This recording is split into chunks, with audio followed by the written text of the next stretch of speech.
Yo, this is how I made 1.7% on SPX today. Market's still going. It's only like an hour into the market, but only took one trade, and yeah, I'm done. So, how did I take this trade?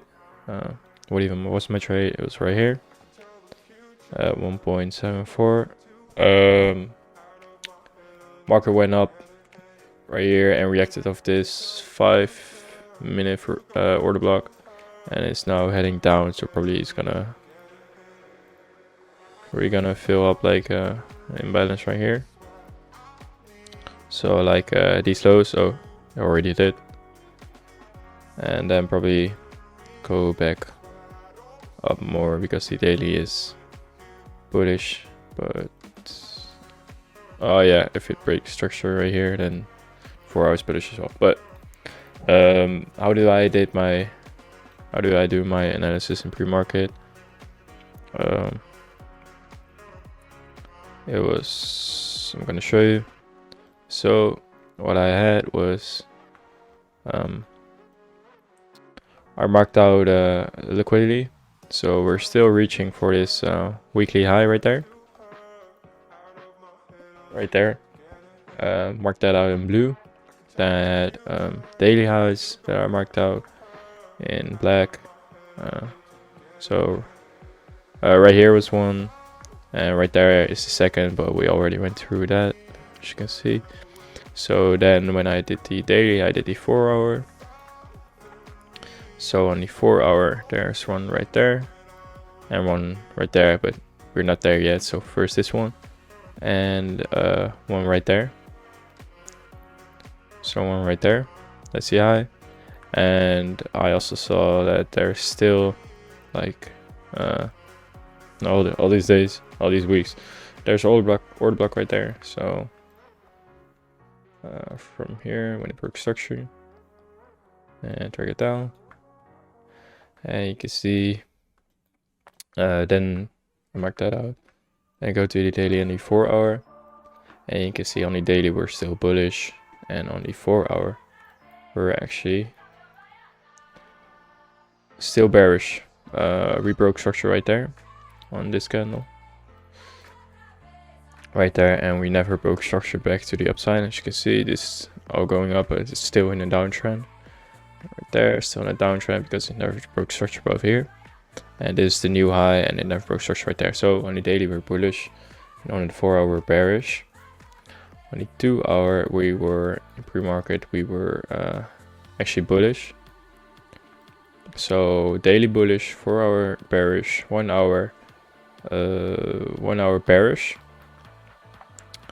So I only look at those 4, like 5 if you count the weekly, but only those 4 for the bias. So daily is bullish, 4 hours bearish, 2 hours bullish, higher time frames for all the high power. So I had bullish bias.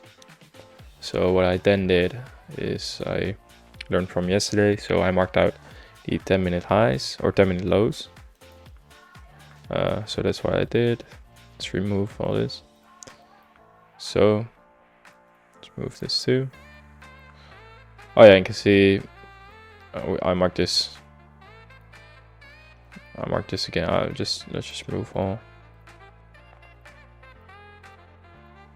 All right, so daily was bullish, 4 hour bearish. So daily bullish, 4 hour bearish. Probably gonna go into a daily retracement for the 4 hour, but I already did. Never broke structure again, so I delete that. And then I go to the 10-minute highs right there. 10-minute lows, sorry. Right here is a low. So this in pre-market, this is where market opened, and I mark out the lows from like right here. I'm looking at the charts and like these 2 candles. Like that's where I looked at the charts. So this already got taken out. So we have this one. So I looked at the charts like 15. So like right there maybe. and we're still heading to that 10-minute low. So that marked out, and that one we already took. So that's the 10-minute low, and there's not really another low. There's one right there, and that's really it. Then I knew from yesterday that we had this somewhere this low right, or this Verville gap right here, a 1 hour Verville gap that's probably gonna be filled somewhere soon more. And if you look at the 4 hour, so you look right here, so that's looks like a Verville gap on our time frames, and it is like right there, but it already got filled. But still, so equilibrium is right there and comes in line with the Verville gap. So I had that marked out, and back to the 10-minute. So what I was waiting for is just a, oh yeah, I had this as well. Where was it? Right here. Look right there. All this liquidity right here, this, all that, got taken out by this. So it's the order block.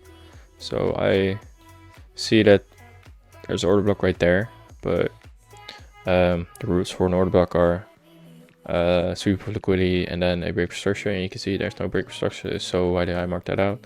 Well, if you look on lower time frames, like there's a 7-minute order block right there, but if you even zoom more in, there's probably like a 5-minute. So that, look right there, that's 5-minute, and I just have it off the wicks because probably gonna react only off the wicks because it's pretty big order block. So only right there. So that's where I broke structure, reacted here already, and took out this liquidity. So there's an order block right there, liquidity, 10-minute liquidity that I learned from. If it only takes out 10-minute liquidity and another confluence, then that's enough. So what I did, sweep 10-minute lows, reaction off of the 10-minute over reaction of the order block, 15-minute order block, 5-minute order block, whatever you want to call it, and a 1-minute break of structure right there. So 1-minute break of structure right there. That's where I entered. I got filled perfectly on the what's called break structure. So that was nice. Then I zoomed out and I saw that you had this right here. So you had 2 Verville gaps right there. So 2 Verville gaps. But if you look at the equilibrium right here, of the 50 minutes, 20 minutes, same. 30 minute you could even do, it's like the same as well. Then yeah, equilibrium right there. That comes in line with this Verville gap. So I knew for a fact that market was gonna fill up this Verville gap, but I didn't know if it was gonna react off this and then that lower, because we still have this 1 hour Verville gap that's probably needs to be filled more. So I didn't know if it was gonna react off this 50-minute one, but what I had was these 2 Verville gap, but I entered right there. So where did I look at? At my stop 300 pips right here, and the first take profit was this 50-minute Verville gap. I wanted to like play it safe. I have my I started a FTMO free demo account, so I wanted to, it's the first time I'm taking a trade on that, so the lot sizes are bigger, so I wanted to play it safe. And I had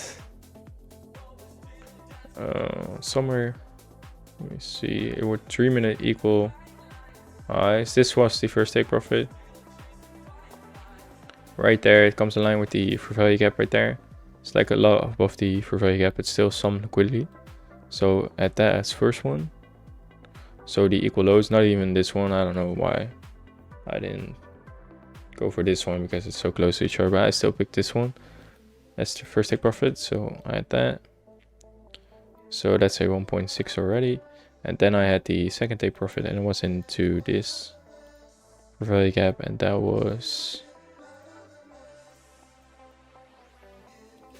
not that high. Where was it?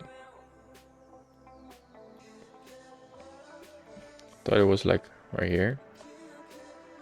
yeah, right here, because it's just right here. It has some resistance and some support that those guys are trading, and it does make sense, kinda. So I had that as third take profit. So that's a 1.7, right? Oh. Oh my god, I had this as take profit too. 1.6. It was like a 1.71. Maybe I had my TP wrong, but still a 1.6% win. So I had that as a second day profit. And why was that? Because I knew for a fact that market was gonna fill right here. Oh, right there, 15-minute high. So I did it right there. I knew for a fact that market was gonna fill this, but I thought that when it hit my first take profit right here, I moved my stop loss to break even like right away. But I didn't know if it was gonna react off this and then head lower and then stop me out at break even and then go higher. So I knew market wasn't there yet, but I knew that this is moving. So I didn't know for a fact that market was gonna fill this fair value gap, but we weren't there yet. But I was scared that market was gonna fill it like right here and come into this equilibrium and then at this fair value gap. So that's into my break even. So that's why I had the second take profit like really close right there. So just to be safe, and that's what I had. Oh wait.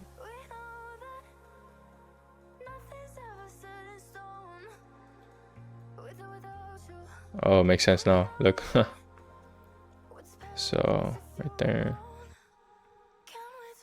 Boom. Boom. What if it was the 50-minute? Yeah, alright, so it does. So it was a 1.7. Yeah, 1.71. Alright, so this was it. So yeah, this what it did, and market went further up, reacted of this 7-minute fair value gap or order block, and then went lower, but it's probably gonna go higher now and hopefully break this 4-hour structure and then head into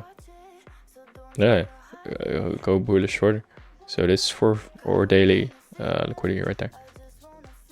So yeah, that was it for today. The trade only like was like 3 minutes, like entered off this candle right there. 2, 3. It's like 50 minutes was it from here. Yeah, it was like 30 minutes. Yeah, pretty short trade, but got a win, so happy about that. And yeah, see you guys in the next one. Bye. Alright, so what I didn't talk about was we had news also. Right here we had a CB consumer confidence news. It was high impact, but I didn't know yet what how market was gonna react off this. It isn't one that TGR gave us. Like one of the 4 really high impact news folders that TGR gave us isn't one of them. But still, I didn't know what market's gonna do. But yeah, you can see the actual was 117.0, so it was good for the US dollar, but bad for the S&P. So it came out at like 16 on my chart, or 15 on my chart. So that's this candle right here. You see that when it came out, like market wanted to go lower, and it didn't really do anything. It just went lower and then went up, back up again, and filled more of this fair value gap, then went lower. So for next time, we can keep in mind that CB consumer confidence, yeah, it kind of does affect the market, kind of doesn't. It's in between, but still, that was like yeah, it was 1 over half hour into the market. Should I have not taken the trade because of that? I don't know. I couldn't have known that this trade only took like 13 minutes.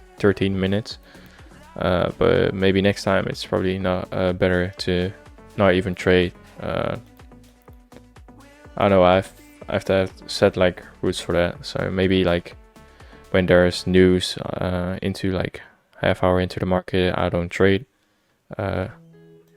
Like when market opens, but after that, that's fine. So like the first 30 minutes, everything that's news that then I don't trade. So yeah, maybe that's gonna be my rule.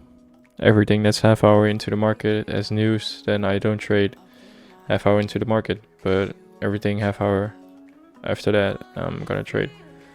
And what if there's gonna be news at 4:30? Yeah. Then I'm gonna trade the first hour into the market or the first half hour into the market. So it's gotta be like a half hour in between. I think that's gonna be my rule. So there's gotta be a half hour in between. So like when there comes news at like 4:30, market opens at like 3:30. So then I'm good to take a trade for the first half hour, and after the second half hour begins, I'm not allowed to take a trade. So that's gonna be my rule.